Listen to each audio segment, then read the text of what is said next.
Hello and welcome to my show, Power and Politics.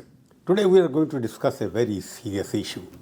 Is Indian opposition vanishing because of successive defeats in the recent past? Democracy doesn't collapse loudly. It doesn't fall with a dramatic explosion or a sudden breakdown.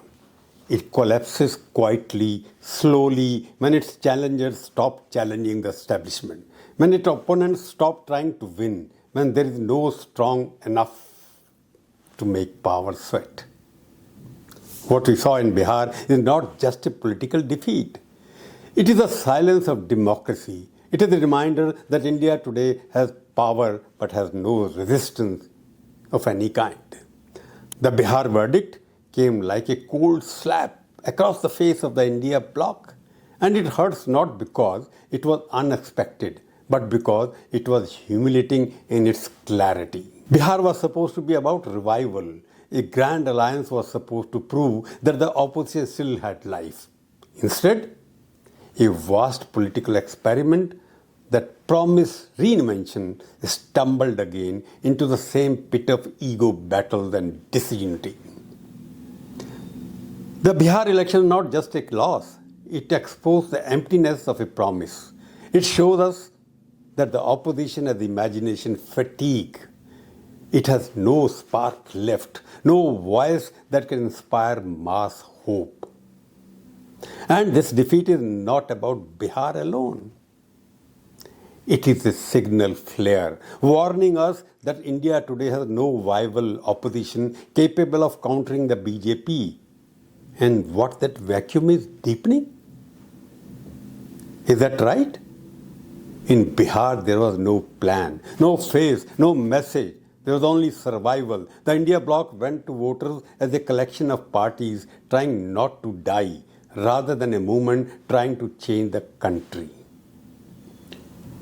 And when politics becomes about survival, it stops being about the people. The BJP did not even need to showcase its national might. Its mighty Narendra Modi's shadow and his missionary zeal alone dominated the narrative in Bihar. It acted like a mask of stability and certainty. Bihar, the land once gave India the greatest political uprising against a concentrated power during the emergency, now watches its political parties fight like feral siblings over shrinking territory. This same land once produced Prakash Narayan, a frail, elderly man with no ambition for office, who united India against Indira's dictatorship. Today, that land sees leaders who cannot unite their own supporters, dreaming of uniting the entire nation. The India bloc speaks of unity, but on the ground, everyone is protecting their personal turf and fiefdoms. They want power without sacrifice, authority without trust. How is it possible? To understand how we arrived at such a numb state, we need to revisit the pages of Indian political history, where opposition did not emerge from TV debates or press conferences or posts on social media, but were from the streets, from prison cells, from moral courage. Indira Gandhi once appeared invincible. Her power looked impossible to challenge. Yet opposition came not from a party, but from a man who carried no ambition except justice for all. Jayaprakash Narayan, who were fondly known as JP, united socialists, communists, conservatives, right-wing people like BJP, students, farmers, labor unions, and regional chiefdoms chiefs into one wave that toppled a political empire of Mrs. Indira Gandhi. They were not fighting for seats, they were staking their futures. Move forward to the 1980s. Rajiv Gandhi rose with a massive majority and a national wave behind him. He got almost 400 seats. It looked impossible to challenge him or his authority. Yet VP Singh, a rebel himself, emerged not because he wanted power, but because he could not ignore corruption. His revolt did not begin in strategy room, but on the streets of New Delhi or Uttar Pradesh. Crowd rose behind him because he was not acting. He meant every word he spoke. And what followed was an alliance of necessity. It was a coalition born out of anger and moral urgency. Regional titans like Devi Lal, Karnanudhi, N.T. Rama Rao, leaders with unshakable mass followings like Jyoti Basu, joined him not to share seat but to share responsibility. Today, we do not see such leadership. We see leaders but no gravitas. We hear slogans but feel no spark in them. The left has shrunk. Caste-based political outfits that once held ground-level identities are now fading, fortunately. The Chautalas, the Badals, the Abdullahs, political families that once ruled Haryana and Punjab now barely matter. Parties that once shaped debate are turning into nostalgic memories only. And even those that remain strong are trapped in ambition. Mamata Banerjee challenges Delhi only when it threatens Kolkata. K. Chandrasekhar Rao, the ousted chief minister, speaks of Telangana pride but refuses to become part of a national democratic mission. Akhilesh Yadav, the future leader, guards Uttar Pradesh like a keepsake but refuses to lead at a national level. The Aam Aadmi Party protests in brand more fiercely than that it protects democracy.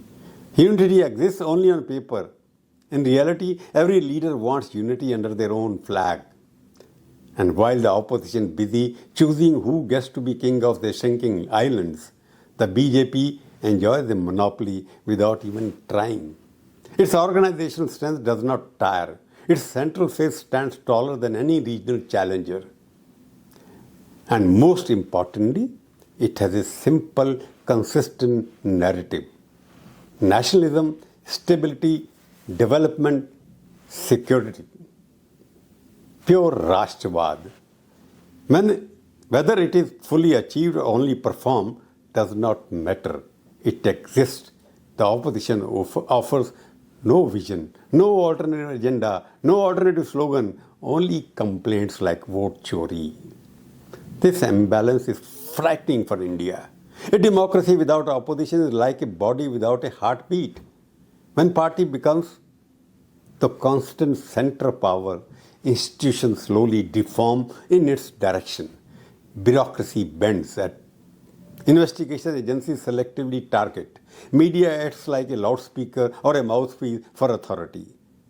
Corporates, as usual, align themselves with a single source of power. They are very happy. When no one demands accountability, power begins to believe in its own voice and becomes unquestionable. The Democratic Republic of India turns into a personality of one leader, looks towards him as the only person who could salvage us. But India has a broken, concentrated power before also. The rescue never came from weak alliances stitched for elections. It came from moral summons, from leaders who had nothing to gain personally and everything to lose if they stayed silent. JP was not a charismatic speaker in today's sense. VP Singh was not a stadium-filling orator. What they had was legitimacy, acceptability, credibility. The public trusted them. Trust became momentum, and momentum became the game changer. If today's opposition wants to rise again, it can rely only on dynasties, unfortunately, celebrity politics, angry speeches, or electoral arithmetic. It must become an alternative movement again. It must listen more than it shouts. It must organize before it negotiates. It must mobilize before it bargains for seats. India needs leadership that does not begin with ambitions. Leadership whose legitimacy comes from sacrifice. We need someone who speaks for youth without pretending to care, who understands the pain of farmers, who knows what it means to be ignored,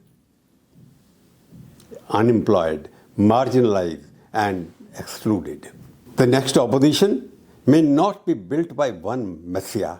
It could be a collective movement led by people willing to give up personal turf and ambitions. But that leadership must come from below, not from powerful families, not from drawing rooms or TV studio, not from entitlement. It must offer a national idea, not a patchwork populism. It must be willing to take risks in the streets, not just fight on television sets, not on social media. Opposition is not an electoral tactic. It is a constitutional duty which you are ignoring at their own peril. If the opposition continues to behave like a group of insecure proprietors, the BJP will keep ruling even without campaigning. India will not choose the ruling party. It will simply resign to it. And no democracy survives resignation. Power grows blind when it does not fear being challenged. Blind power eventually gets disconnected from the people. And when that happens, history never ends well. It's a disaster. India needs an alternative narrative. The story of democracy cannot have only one hero. For Viksit Bharat, someone must rise whose conviction is greater than ambition. Until then, what happened in Bihar is not the end of a contest. It is the end of expectation from the opposition. And that is far from dangerous than defeat. That's all for today. We'll meet next week again to discuss some other topic. Till then, goodbye. But before I say sign off, I must request you once again, please watch my channel, subscribe it, share it, and write comments, bitter, sweet, ugly, bad, beautiful. I will read them, but never mind. Please. Thank you very much. Goodbye.